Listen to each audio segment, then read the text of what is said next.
In this video, I'll give you another introduction to the basics of notations in functions.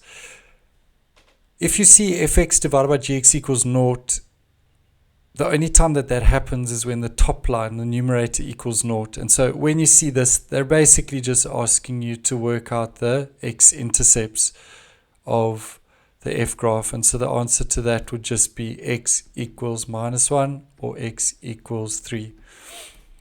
If they say, where is f of x over g of x undefined, that's just where the LCD, where the bottom equals 0.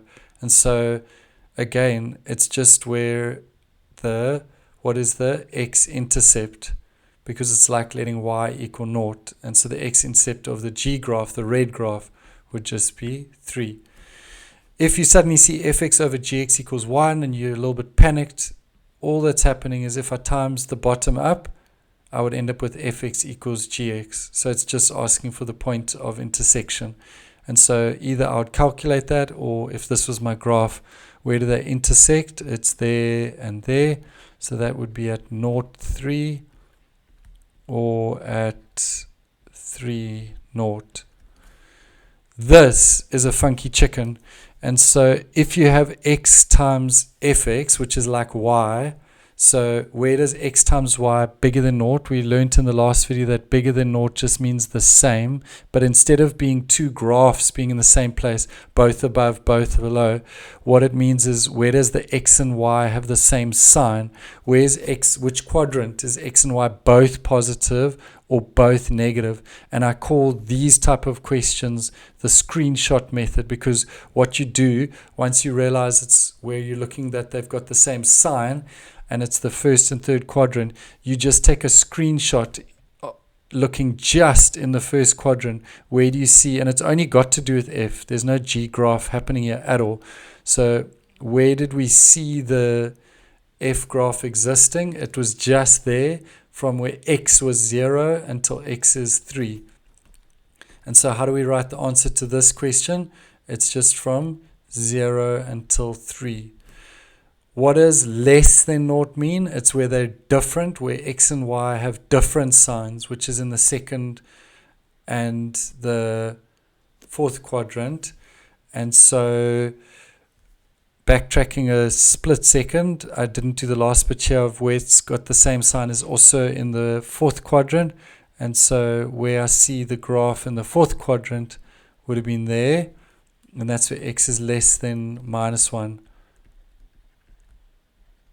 Coming back to this question, so where they got different signs, it's in the second and fourth quadrant. Where do I see the green graph, the f graph in the second quadrant? I see it happening there, and I see it happening there in the fourth quadrant. How do I write this answer? It's tempting to say from -1 to 3, but it's the x values. So it's -1 to 0, and here it's bigger than 3.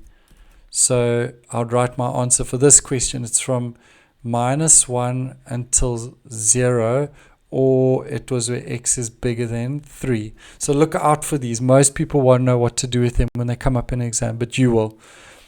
If they ask for the length, make sure you give it in positive units. So if this was O and this was T, and they said, what's the length of OT?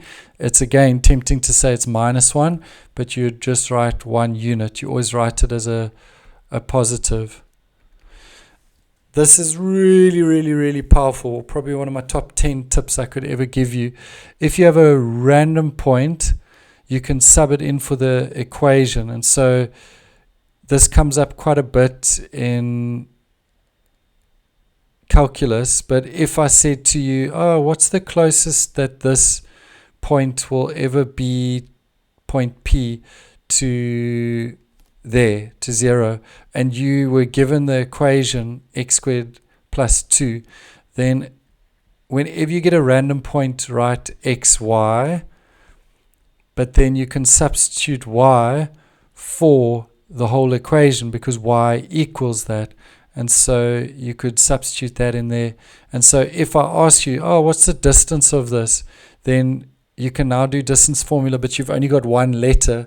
And if you need the max distance, You could use calculus, or if you had the opportunity, you could do turning point formula. But the basic concept is when you are completely and utterly stuffed, you're not sure what to do, you can just make a random point x, y, and then the main trick is you can sub the whole equation in for y, so that you're only left with one letter. Please remember this powerful tip over the next year or two. Lastly, and if you're in grade 11, you probably haven't done this, so this is more for grade 12s, but if they ask you f dash of x is bigger than naught, we know that that's just the derivative, and the derivative gives us the gradient. And so they're just asking, where is the gradient bigger than naught? In other words, where is the gradient increasing? And so if I saw this exact question to do with the green graph, where is it increasing, I always start on the left and see which way the roller coaster is going. And so it is going up until there. And so where was it increasing? Whenever x was less than 1. It's tempting to look at the arrow at the end of the graph and think, oh, but this is decreasing because of the way it's facing. Rather just put a little dot and think of it as a roller coaster to see where it's increasing or decreasing. I hope that you found all these funky notations helpful and this powerful top 10 tip here. If you did, please like this video, subscribe to our channel, and share it with your friends.